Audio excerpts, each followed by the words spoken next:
Olá, alunos do quarto ano, tudo bem com vocês? Eu sou a professora Giliane. Nós vamos para a nossa aula de número 28 de Geografia. Na nossa aula de hoje, a gente vai estudar um pouquinho mais sobre a influência europeia aqui no nosso estado, em Santa Catarina.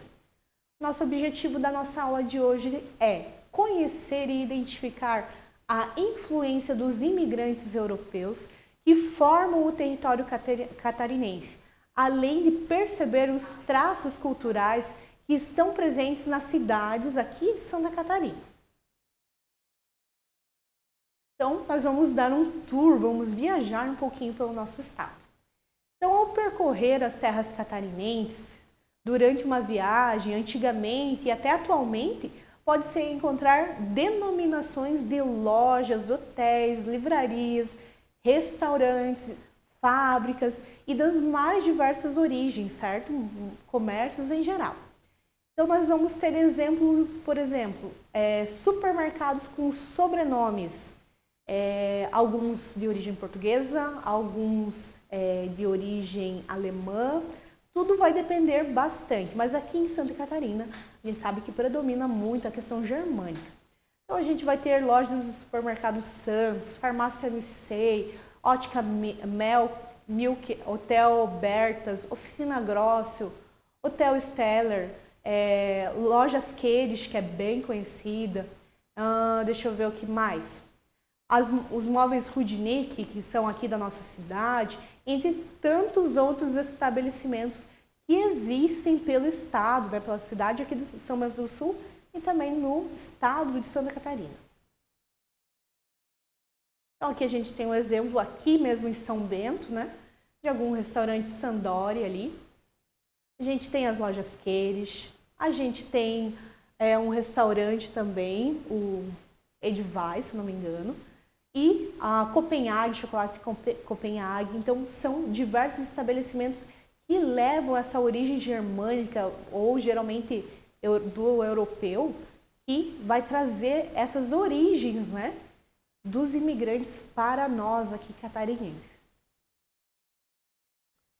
Convive-se com a maior naturalidade, com essa variedade de denominações e também com o fato de um número muito grande de catarinenses terem o nome e também o sobrenome que não são propriamente de origem portuguesa.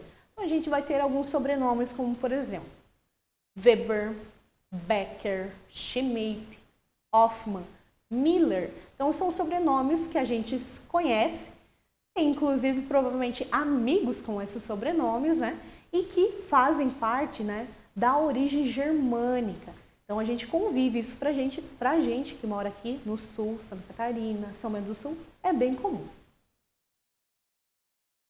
E esses sobrenomes, pessoal, já se sabe que referem-se aos descendentes de imigrantes estrangeiros, que deixando as mais variadas regiões do mundo, né, principalmente da Europa, que vieram para o Brasil e a sua grande maioria, né, saiu da Alemanha, da Itália, Portugal e de outros países também que fazem parte da Europa.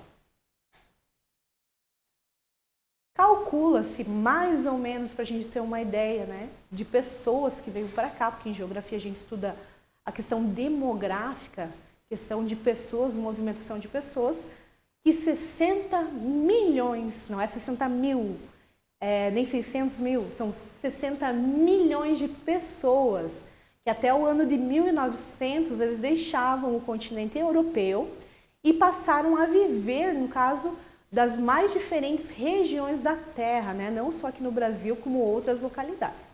Então, chegou a ser chamado também essas pessoas que saíram da Europa para buscar melhores condições de vida, de europeização do mundo, porque os europeus deixavam o seu continente para expandir-se mundo afora. No século XIX, né, esse era considerado como a região mais desenvolvida, né, o estado de desenvolvimento do mundo todo. Quando saíram, né, milhares de pessoas que se mudaram para outros países. O continente americano ele era muito, né, e ainda continua sendo muito procurado como um dos destinos. Os países preferidos dos europeus, né, são os Estados Unidos, a Argentina e o Brasil. Então, os europeus procuram justamente esses países em busca de melhores condições de vida e também a busca pelo turismo, entre tantos outros fatores que fazem as pessoas migrarem. Assim, as populações da Europa, no caso, elas deixavam o lugar onde elas viviam, né, a sua cidade, o seu país, e iam morar em um outro país, né, no caso. As pessoas vivem em situação desse tipo, nós já estudamos, e são conhecidas como imigrantes.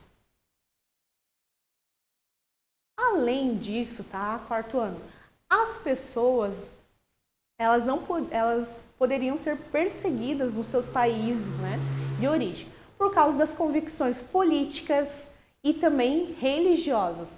E muitas dessas pessoas tinham até formação em universidades, porém, em busca de um sonho, no caso de uma vida melhor, de uma vida bem-sucedida, a decisão era mudar-se para o Brasil, para outros lugares do mundo, para melhorar as condições de vida mesmo.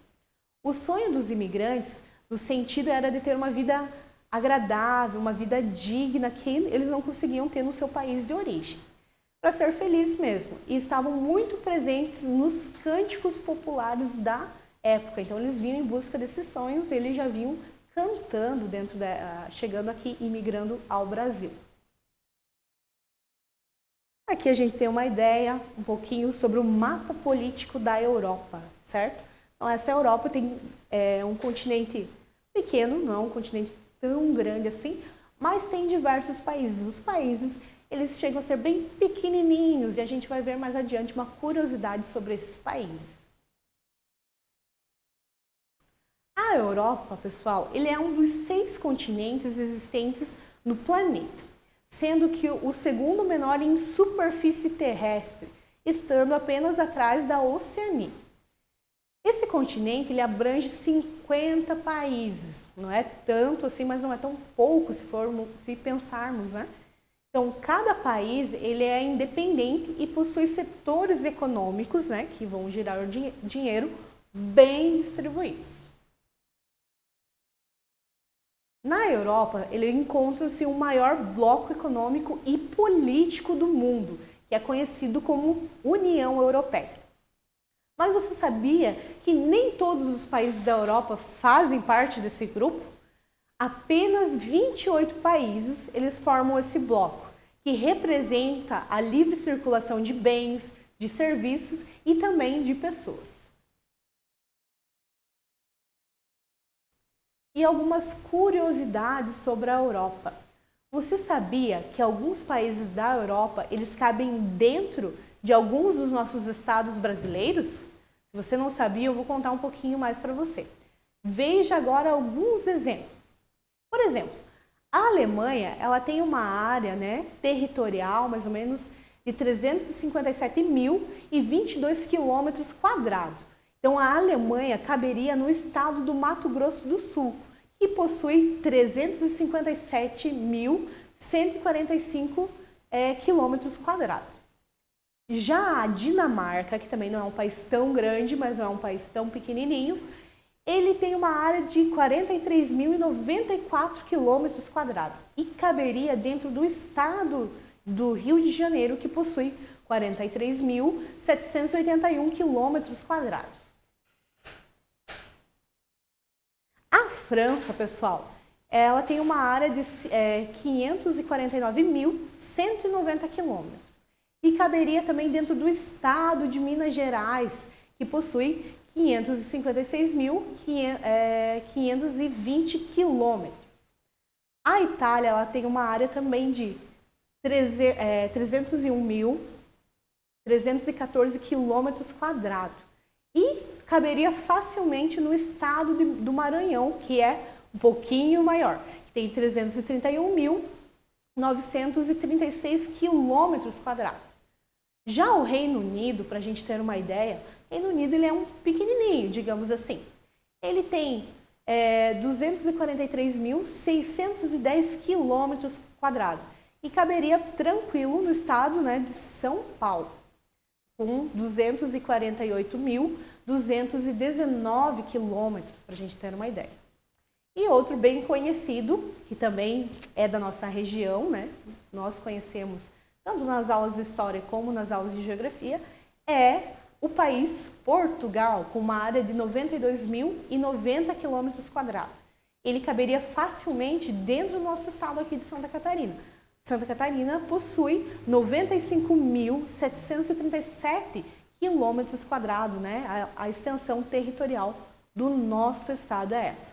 Então, se formos para comparar, como a gente já estudou, né, o mapa do Brasil, a gente tem uma ideia de áreas territoriais. Por isso que a gente faz essa comparação dos países europeus com os estados brasileiros, só para a gente ter uma noção de área territorial. Aqui eu trouxe para vocês um mapa representando, no caso, as bandeiras dos países europeus dentro, no caso, dos estados brasileiros. Em casa vocês vão poder ver bem certinho, ver cada bandeira, como é que é classificado ali em cada estado, mais ou menos. E essa busca pelo paraíso, por melhores condições de vida, né? Deu-se que a Europa ela estava sendo desenvolvida, né? Ela é rica, ela é um continente bem abundante.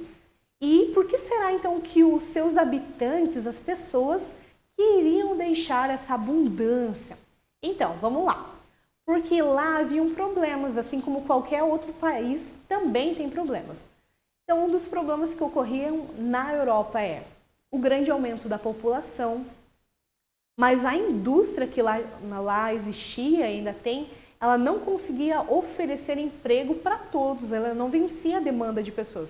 Número de população muito alta para um número de empregos muito baixo. Então, esse é um fator que contribuiu para os europeus migrarem. Em muitos países também havia fome, os salários também eram bem baixos e até mesmo essa questão do desemprego. Como eu falei anteriormente, a população crescia, mas os empregos eles continuavam estagnados. Então, não tinha trabalho para todo mundo. Não tendo trabalho para todo mundo, ficam sem receber e acabam perecendo. É a questão de passar fome. E isso aconteceu, inclusive, na Europa. No caso dos agricultores, né, todos eles queriam ser donos de terras que cultivavam, o lugar onde eles moravam. E sabiam que esse sonho ele poderia só ser concretizado, né, saindo da Europa e na situação de imigrantes vivendo em outro país. Então, os agricultores que lá existiam, eles não conseguiam manter as suas terras na Europa. Então, a única maneira de conseguir um pedaço de terra, de se sustentar, era migrando de país. E nós vamos ter aqui a colonização na região sul. A gente sabe que faz a parte da região sul, Paraná, Santa Catarina e Rio Grande do Sul. Então, no decorrer desse tempo, o governo brasileiro ele também se preocupava com o isolamento das terras no sul do Brasil. Como a gente já estudou capitanias, a gente sabe que tem uma capitania aqui em Santa Catarina que foi formada pelo estado, né? E haviam grandes regiões que não estavam povoadas, ou seja, não haviam pessoas lá morando. Nos matos, uma verdadeira mata selvagem e também virgem, e evidentemente viviam em grupos indígenas, geralmente os movimentando de um lado para o outro, com populações nômades. Então, nômades também a gente já estudou um pouquinho, tanto nas aulas de geografia como nas aulas de história, que nômades são pessoas que elas não permanecem por muito tempo no mesmo local. Desses índios, né, pouco se sabia.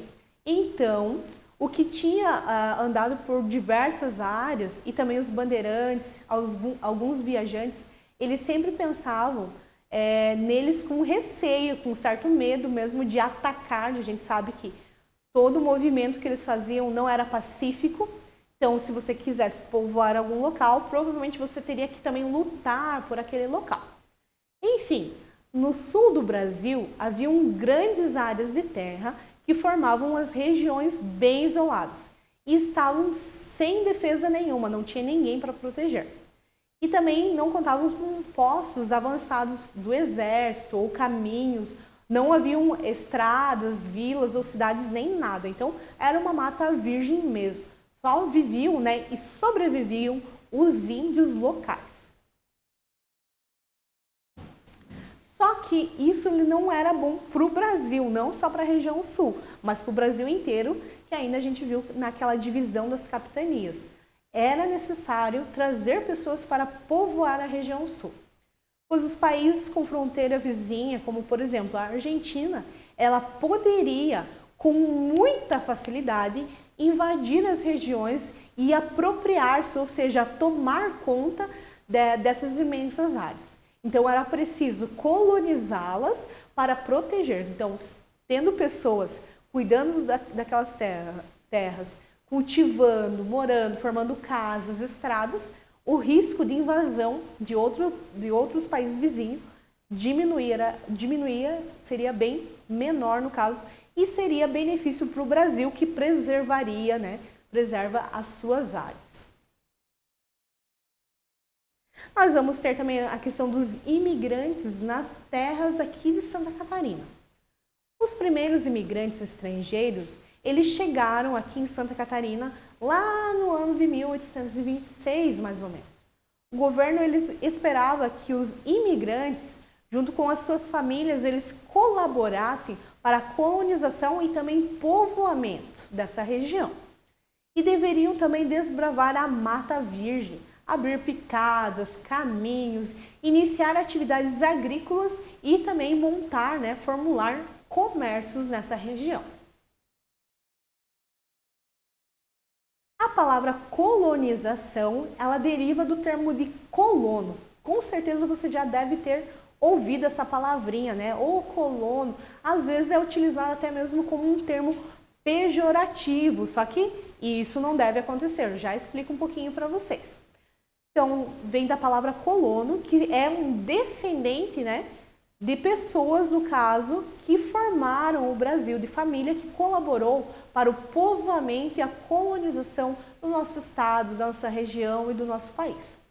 Ser descendente de colono, né, ele significa pertencer a uma família que colaborou para o povoamento, para a colonização da nossa cidade, do nosso estado e do nosso país. Então não é vergonha nenhuma quando as pessoas às vezes usam esse termo pejorativo, né?